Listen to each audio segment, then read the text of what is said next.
and gentlemen, my name is Kevin Jackowitz. This is the Kaged match, and this is my review for WWE Raw for February 17th, 2020. You start out right away with Randy Orton coming down. He gets interrupted by Matt Hardy, so they kind of pick up where they left off last week. Matt Hardy's got a neck brace on. He's still wondering what the hell's wrong with Randy Orton. He wants to fight Randy Orton now, obviously. But he's in no condition to at this point. So, of course, it leads to another attack. Randy Orton rips a neck brace off Matt Hardy. RKO takes him outside, puts his head on the steel steps, grabs a steel chair, cracks his head a couple of times, and obviously they're building a great version of Randy Orton as a heel. He's been one of the best heels in the company for as long as he's been in the company, honestly. Randy Orton, he came in, and he has been one of the most prolific heels in the business for as long as I can remember, honestly.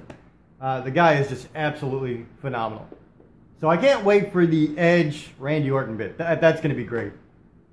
And then you open up with a very good first match. And the reason I say it's very good, it wasn't the match itself, but it's who they pitted against each other. And that's Eric Rowan, who has been on this murderous spree lately. You know, he's just been running through guys left and right. And Aleister Black, who has been much the same. And Aleister Black has just been running through guys. And I think it's really cool that they pitted these two together, because you're like, oh, well, maybe this guy might win or might not. So, very cool. At the end, Aleister Black overcame the big guy, got the win. I really liked it. Charlotte Flair then cuts a promo talking about NXT TakeOver Portland, where she decided that she's going to face Rhea Ripley. She's wearing a yellow shirt, so obviously supporting NXT. So I thought it was all very cool. It was cool that they, you know, are building that match. Then you get, I don't know that I really cared about this match. Three guys in the 24/7 picture: Riddick Moss, Mojo Rawley, R-Truth. It was a match. It didn't last very long. R-Truth got the win. There you go. Then you get a Drew McIntyre promo. I really like his pointing at the sign, because everybody points at the WrestleMania sign. It's something they do now. You got to point at the WrestleMania sign. But at least he tries to make it fun and entertaining, because we all know it's a shtick that they have. And so he kind of breaks the fourth wall a little bit. But I love it. I really do. I like Drew McIntyre. I love his humor.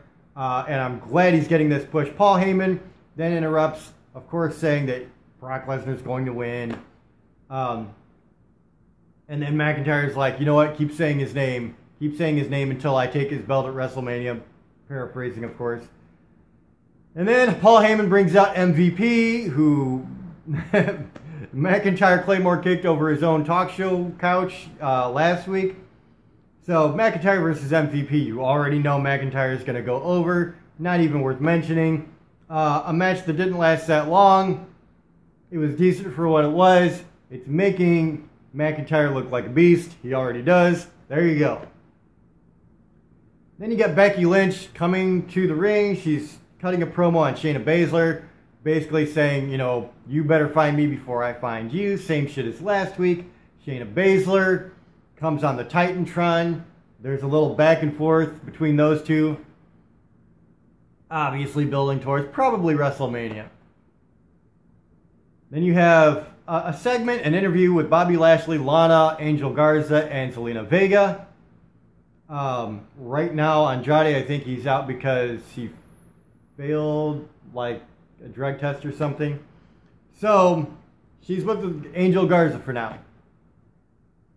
And this talks about the match that they're about to have, which is Rusev and Humberto Carrillo versus Bobby Lashley and Angel Garza. And it leads right into the match, which had some good spots. I mean, obviously you got Angel Garza and Humberto Carrillo, who are very, very talented. And I kind of like the way they did this match, because you have two guys that I'm not really a big fan of, just because I'm not into the big, bulky, can barely move guys. Rusev can move. He's kind of agile. Bobby Lashley, not very much. He's just big and brawny. Now, he does look the part. I'll give him that. He probably, you know, is a legitimate badass. But not necessarily entertaining in the ring. So they had some really cool spots. One where Humberto Carrillo was outside and took a spear from Bobby Lashley. It, you know, folded him in half. It would look like it was legitimate. You know, it really looked real. At the end of the match, you had Rusev look like he was going to put Angel Garza in his the Accolade. And then Bobby Lashley jumps on the rope. He gets involved. Rusev's distracted. Angel Garza rolls up Rusev, gets the pin. So Angel Garza and Bobby Lashley get the win. I don't know that I care, to be honest. Then you get Natalya versus Kairi Sane. Of course, Asuka is there. And this was just building heel, I guess. I don't even know what the point of this match was. So Kairi Sane gets Natalya outside. Asuka gets involved. Asuka keeps getting involved until Natalya is counted out. Kairi Sane gets the count out win. Whatever. Then you get Buddy Murphy, AOP, and Seth Rollins. They are cutting a promo in ring where it's like, I don't know, Seth Rollins taking the Messiah thing to all new levels. He's actually performing a sermon. There's a pulpit. It gets interrupted by the Viking Raiders and Kevin Owens. They drive all of Seth Rollins' faction out of the ring. After that, there's a Seth Rollins interview backstage where he's like, I don't get the respect I deserve. And he says that it's going to be Kevin Owens and the Viking Raiders versus the AOP and Buddy Murphy later. Okay. Then the OC come out. AJ Styles is back. Everybody's saying welcome back. Ricochet interrupts him because he just kind of dogging the locker room.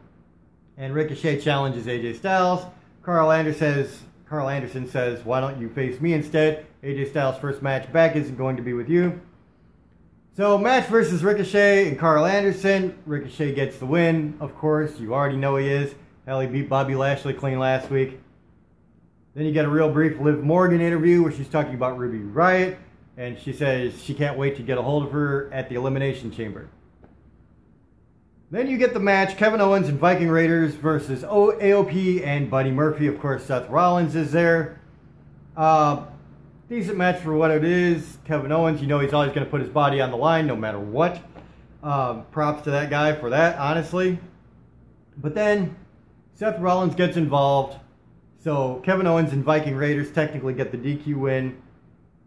And it looks like they're going to just start beating down Viking Raiders. Kevin Owens, they got KO'd down on the mat, everybody holding him. Out come the Street Profits. They start driving back that Seth Rollins squad, and then in come the Viking Raiders. And so Viking Raiders and Street Profits are standing tall at the end, and that's where they close the show. I really loved how they opened it with Randy Orton and Matt Hardy. I really loved the first match. I like that they put two guys that have a big win streak against each other. Then it kind of just started getting a little choppy. Some good segments, some bad segments. The 24/7 match, whatever. I liked what they did with Drew McIntyre. Didn't care about the Bobby Lashley, Lana, Angel Garza, you know, that whole thing I didn't care about. Kairi Sane, Asuka, Natalya, whatever, honestly. So it was pretty good in some ways. They just got to get rid of like the fluff, the things that they just throw in there, because they don't think about what they're just throwing in there, and it turns out to be not great. And so for that reason, I'm going to give it above average, but slightly. I'm going to give it a 6 out of 10, which is good, but not great. Not even very good, for that matter. So that's just kind of where I'm at with that show. So ladies and gentlemen, let me know what you think about it in the comments below. If you enjoyed this, hit the like button, subscribe, and share. My name is Kevin Jackowitz, Kaged Nation, out.